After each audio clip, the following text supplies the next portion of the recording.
불 지펴놓고 꼬리 내린 비겁한 김진표. 이 김진표 이자가 원래 좀 그래요.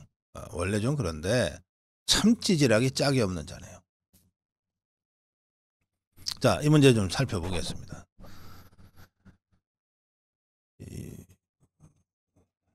국회 청원이라고 하는 거요. 국회 국민동의 청원이라고 하는 거는 5만 명만 넘으면 국회에 의무적으로 자동 상정되게 돼 있어요.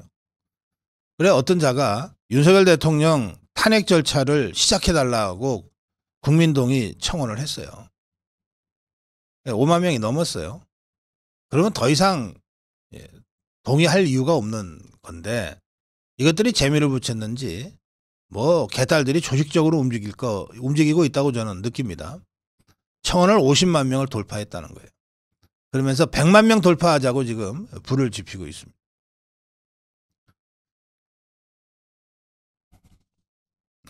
이게 별것도 아닌데 어쨌든 탄핵이라고 하는 이 성역을 무너뜨리고 그리고 탄핵을 이포로처럼 자꾸 입에 달고 다니면서 이걸 기정사실화 하려고 하는 좌파들의 아주 상투적인 선전 수법입니다.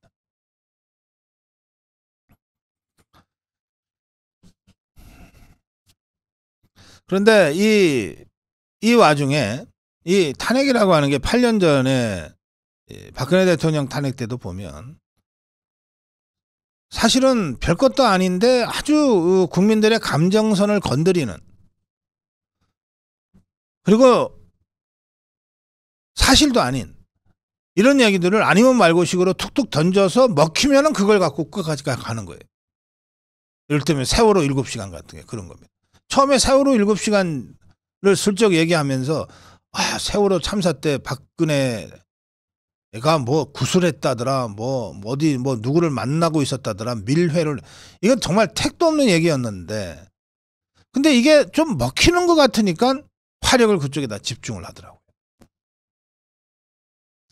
이게 젊은 어린 학생들의 그 참사, 희생당한 참사와 이 대통령의 그런 정말 말도 안 되는 이 황당한 괴담인데 이게 연결이 되니까 사람들의 이 감정선에 불이 붙기 시작하는 것을 좌파들이 간파하고 그것에 화력을 집중한 거예요.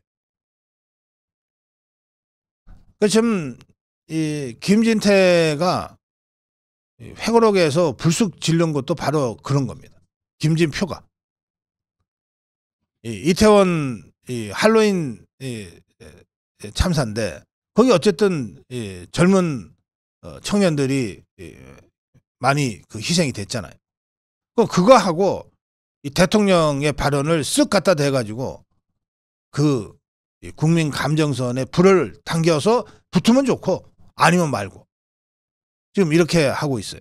이것도 다 말하자면 윤석열 대통령 탄핵으로 어떻게든 분위기를 만들어 가려고 하는 아주 사악하고 간악한 음모입니다.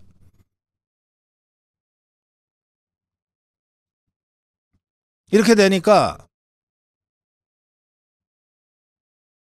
그 배신이 직업인 유승민이가 잽싸게 달려들어가지고 사실이라면 어쩌고 저쩌고 하고 이준석이라는 자가 행여나 놓칠까봐 잽싸게 올라타서 참 나쁜 대통령이라고 하고 막 이런 식으로 지금 만들어가는 거예요. 박근혜 대통령 탄핵할 때 김무성이 유승민이의 배신을 이번에는 이준석이 유승민의 배신으로 지금 다시 보고 있는 거죠. 자, 그런 건데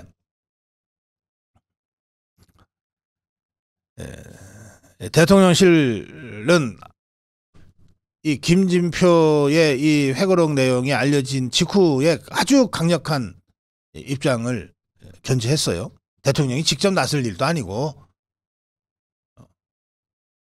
대통령실에서 이렇게 설명했습니다. 아니 김진표가 조창기도회 모임에서 대통령을 만났을 때 긴히 꼭 따로 드릴 말씀이 있다고 해서 그래서 대통령이 시간을 내줬다.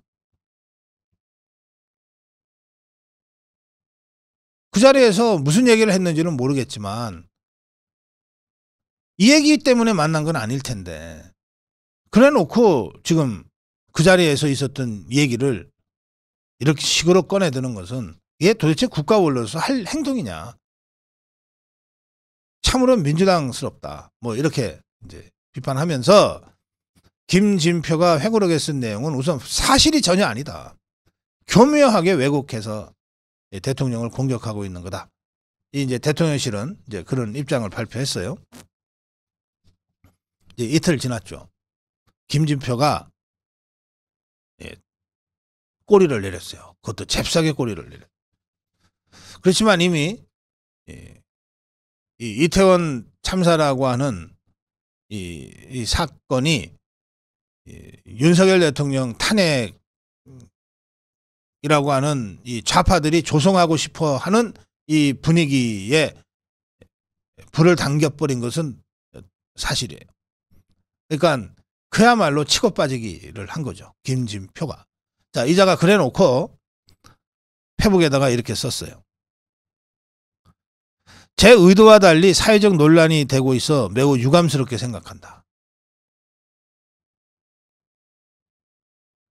최근 회고록에 언급한 이태원 참사 관련 대통령과의 대화에서도 대통령은 철저한 진상규명을 위해 여러 상황을 종합적으로 고려해야 한다는 고심을 읽을 수 있었다. 이자가 회고록에 처음부터 이렇게 썼어야지. 철저한 진상규명을 위해 여러 상황을 종합적으로 고려해야 한다는 대통령의 고심을 읽을 수 있었다. 제가 어제 논평에서 그렇게 얘기하지 않았습니까? 그 당시에 얼마나 많은 괴담들이 유포됐습니까? 그리고 모든 언론이 이 괴담들을 하나하나 다 보도했어요. 유튜브만 했던 거 아닙니다. 종편들 허구나 그 괴담들 보도했어요. 그걸 소재로 해서 토크도 하고 그랬어요. 그러니까 그렇게 수많은 괴담들이 나와 있는 상황에서 사실관계 진상규명이 더 중요하고 선결적인 문제다. 이게 대통령의 입장 아니었습니까? 이태원 참사와 관련해서 할로윈 참사와 관련해서 대통령이 지금 여러분들 이미 또 한참 돼서 기억 못하실 것 같으니까 제가 알려드리면 이 참사가 발생했다는 사실을 경찰보다 먼저 보고받았던 게 윤석열 대통령이에요. 그래서 주무장관이 행안부 장관이나 경찰청장이 움직이기도 전에 대통령이 먼저 움직였어요.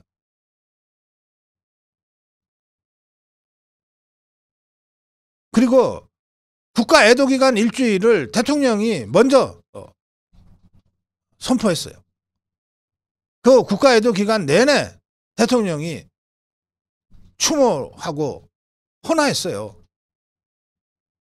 그리고 이 참사와 관련돼서 112, 119 신고 이게 언제 신고가 됐는데 왜 경찰이 대응이 늦었냐 이거가 핵심이었는데 이 119 신고 그 내역을 먼저 공개하라고 지시한 것도 대통령이에요.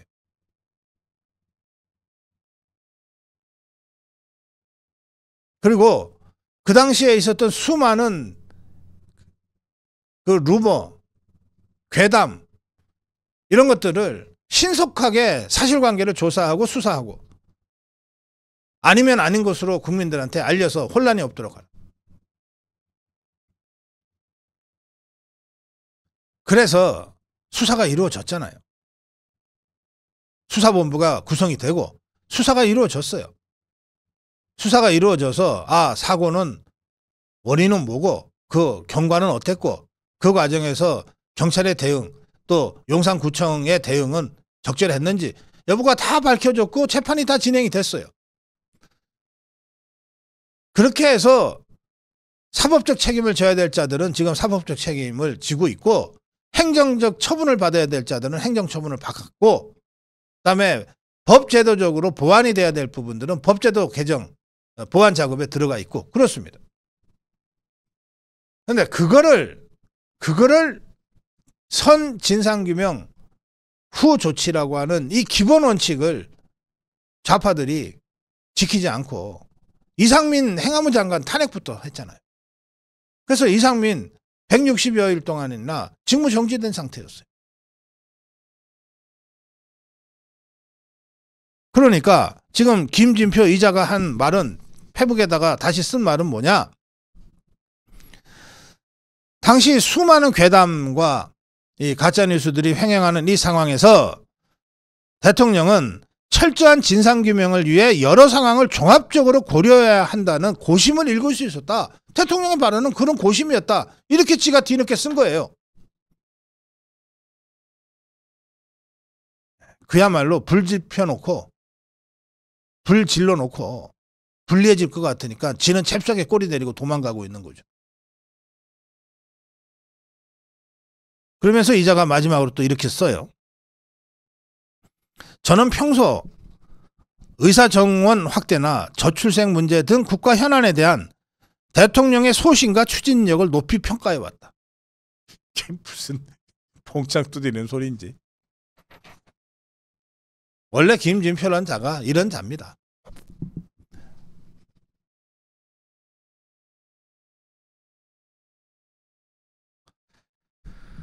아이고 참.